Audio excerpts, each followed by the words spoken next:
Hello everyone, I am Neha Chopra from Pioneer Convent School. As we are discussing the chapter number 4 of Geography, today we will start the next topic of this chapter. This is the second last topic of this chapter, and the name of the topic is Distribution of Rainfall. कि जो हमारी country में rainfall होता है वो कैसे distribute होता है. ठीक है. सो जो रेनफॉल होती है इंडिया में दैट इज अनइवनली डिस्ट्रीब्यूटेड, मतलब सारी जगहों पर सेम इवनली डिस्ट्रीब्यूट नहीं है. जो वेस्टर्न कोस्ट एरिया है या नॉर्थ ईस्टर्न पार्ट है, they receive over 400 centimetre rainfall.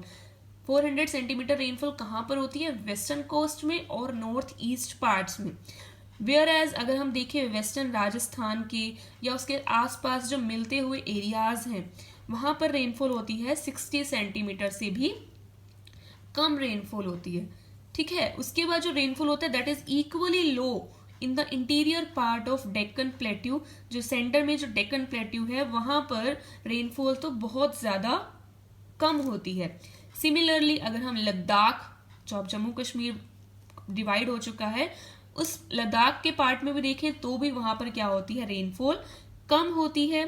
Rest part of the country, अब जो जितना पार्ट बाकी रह गया कंट्री का वहां पर क्या होती है? मॉडरेट रेनफॉल, मतलब जो रेनफॉल होती है वो नॉर्मल रेनफॉल होती है. हिमालयन रीजन में स्नोफॉल भी उस टाइम पर नहीं होती, रिस्ट्रिक्टेड है. So along with the uneven, अब जैसे हमने ये देखा रेनफॉल की अनइवनली नहीं, इवनली नहीं डिस्ट्रीब्यूट, तो इसके कारण अनइवन डिस्ट्रीब्यूशन के कारण जो एनुअल रेनफॉल होती है वो भी क्या होती जाती है?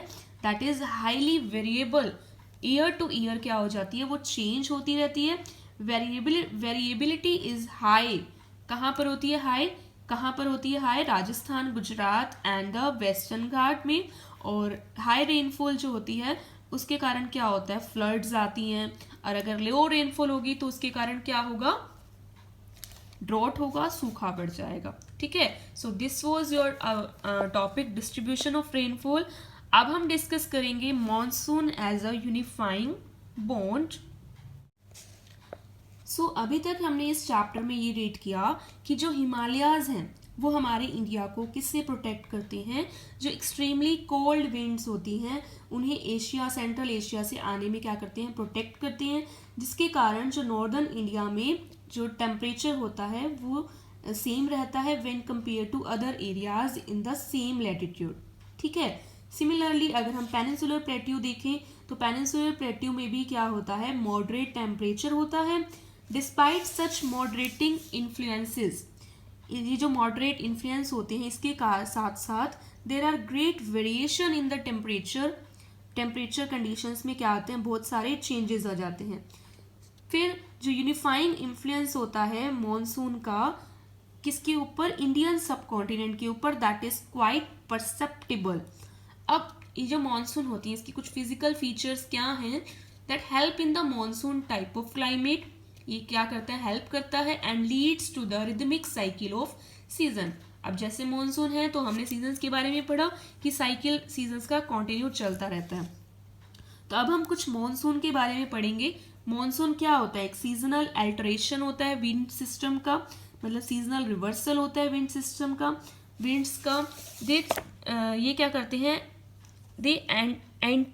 The entire phenomena such as landscape, animal and plant life revolve around the monsoon. जितना भी सारा लैंडस्केप्स होते हैं, एनिमल्स होते हैं, प्लांट लाइफ होती है, ये सारी किसके अराउंड रिवॉल्व करती है? मॉनसून के अराउंड. मॉनसून के ऊपर पूरा जो एग्रीकल्चरल कैलेंडर होता है वो भी डिपेंड करता है. Life of the people including there festival, कुछ लोगों की जो लाइफ है उनके फेस्टिवल्स के साथ इंक्लूड होकर that also revolve around the monsoon. सारी कंट्री वेट करती, ईगरली वेट करती है किसका? मॉनसून का. मॉनसून जो होता है वाटर प्रोवाइड करता है रिवर्स को, पॉन्ड्स को, जो पूरे नेशन को क्या करके रखता है? यूनाइट करके रखता है, मतलब पूरे नेशन को जोड़ करके रखता है. So that's why it is said कि जो मॉनसून है that is called the unifying bond. Clear. तो अब ये जो हमारा चैप्टर था ये हमारा चैप्टर हो गया complete. So you will have to underline the important points in your book. ठीक है. Till then, have a good day.